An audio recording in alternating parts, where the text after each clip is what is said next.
Hello, today is August 28th of 2020. My name is Raymond Ng, the Director of Education here at Monteca International Play School.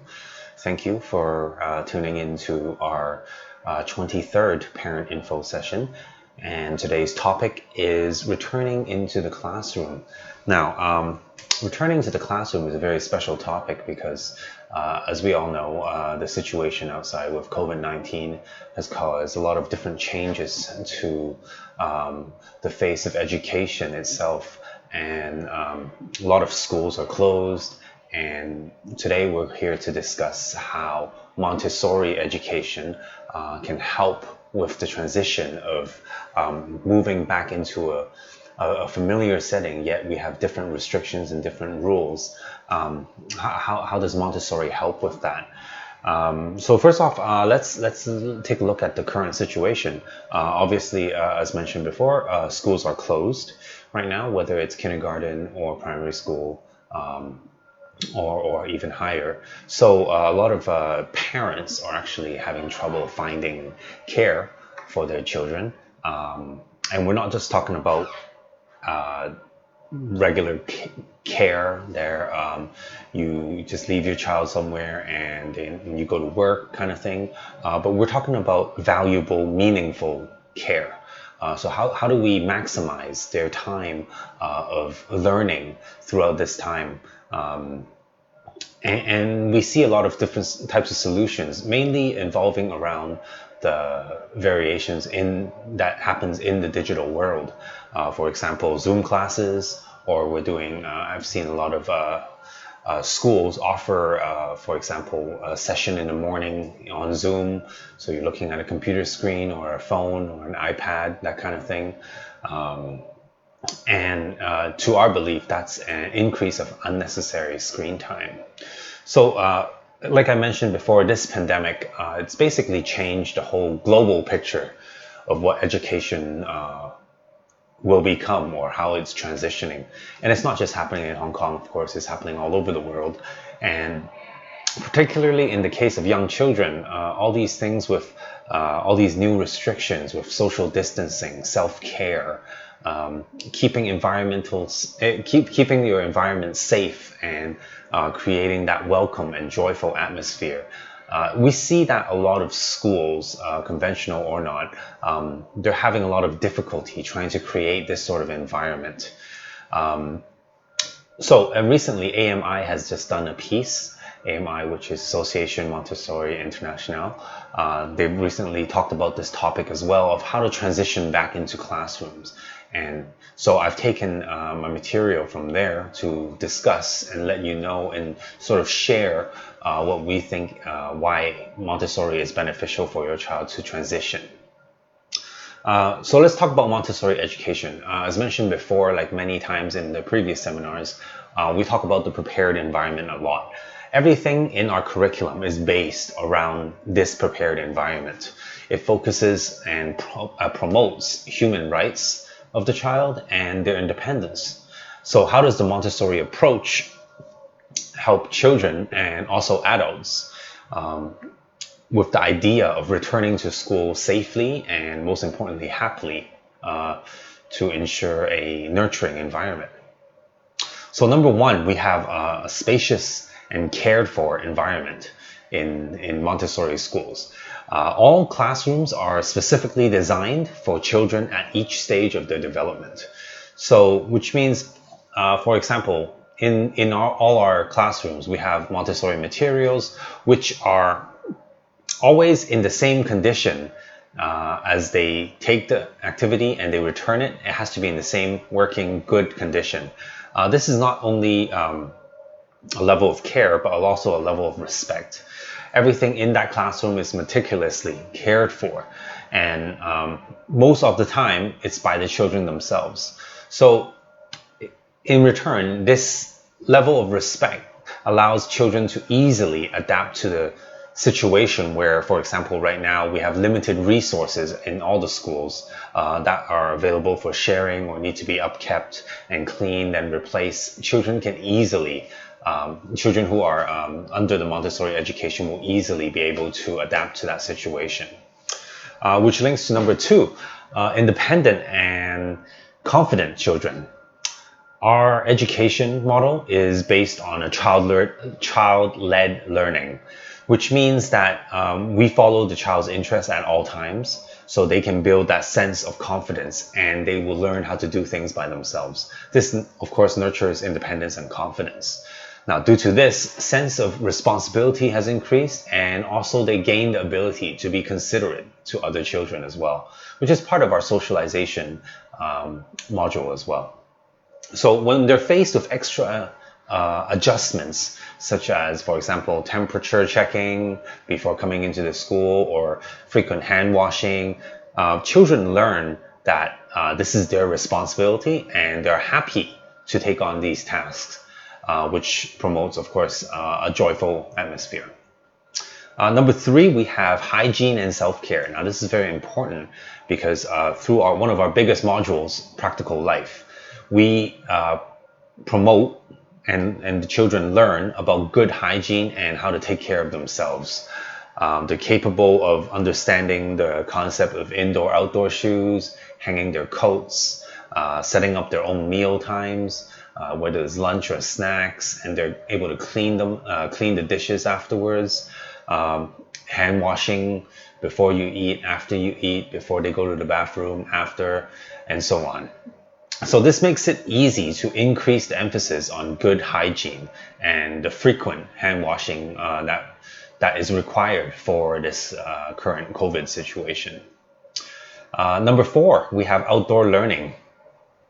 The whole curriculum in Montessori is what we call cosmic education. So we talk about everything and everywhere in the world, and where we are in that world, and where does that world fit into the bigger picture, in the whole cosmic picture, if you will. So we integrate a lot of nature into our education as well. We always encourage taking the indoor learning to the outdoors as well, when it's weather appropriate, of course. But this seems to work well with our current situation, as we take a lot of play or activity outside to the outdoors at times, because staying indoors is just sort of stuffy for the air. If you're stuck indoors all day, you feel kind of mucky. So it brings the outdoor experience as a much more meaningful time, rather than just regular free play outside. Number 5, we have calm and considered behavior. Parents come into our classroom, and a lot of times before they even see our classrooms, the first question they ask is, are there students here? Well, the question is, of course there are, right? There are students here, and you would ask that question is because our classrooms are kept to minimal noise, they're quiet, children are concentrating, they're focusing on their activities, and most of the time we have parents come into our school wondering in awe that a bunch of toddlers are able to work quietly on their own.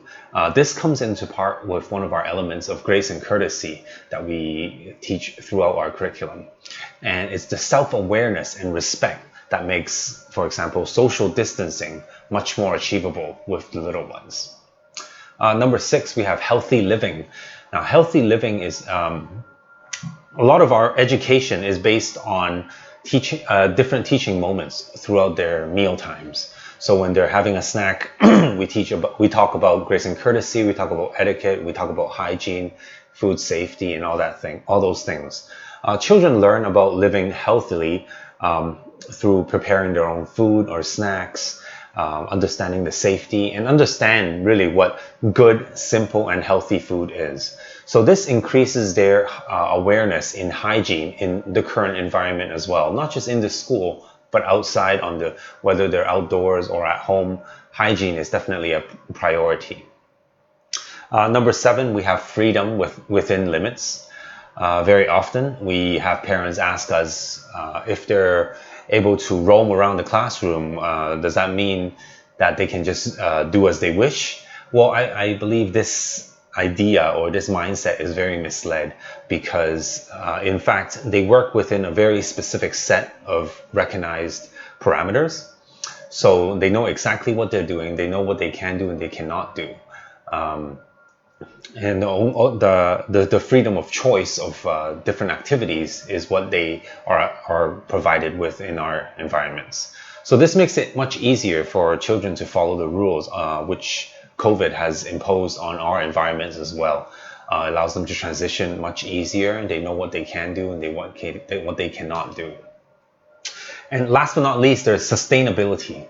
An integral part of our Montessori education is sustainability and care for the planet as well, because we have that whole cosmic education. We're supposed to learn and respect all the things around us. So that includes the planet as well. So with the amount of lockdowns and school closures and lack of movement, every day children are just pretty much stuck at home and they're not really moving as much. So Montessori can train a child's mindset to, even though they're stuck indoors, stuck somewhere, they're not moving as much, they can still build that strong desire towards taking care of the world and the people. All in all, there are many different benefits that the Montessori education model can provide as an advantage to children dealing with a situation like we have now. We can use this mindset to tackle the difficulties that we may be facing during these times. And we absolutely do not recommend any sort of screen time for children who are under 6 years old, at least unless it's absolutely necessary and not excessive.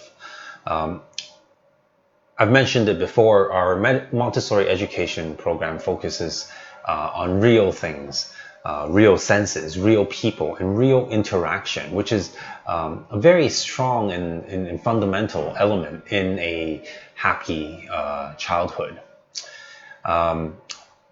So for example, we have, if you watched our parent info session last week, we're introducing a new program called Montessori at Home, where we bring our prepared environment to you, where we send staff and our Montessori materials to set up your living area as a prepared environment. And we have very flexible scheduling as well. In other news, school is also resuming starting next week. We'll be open back from Monday to Saturday, from 9 o'clock to 6 o'clock. We do offer low student-teacher ratio. And of course, all our materials and all the environment, even the floors, the walls, they're sanitized after every class as well. Next week's topic is one that we would like to touch on.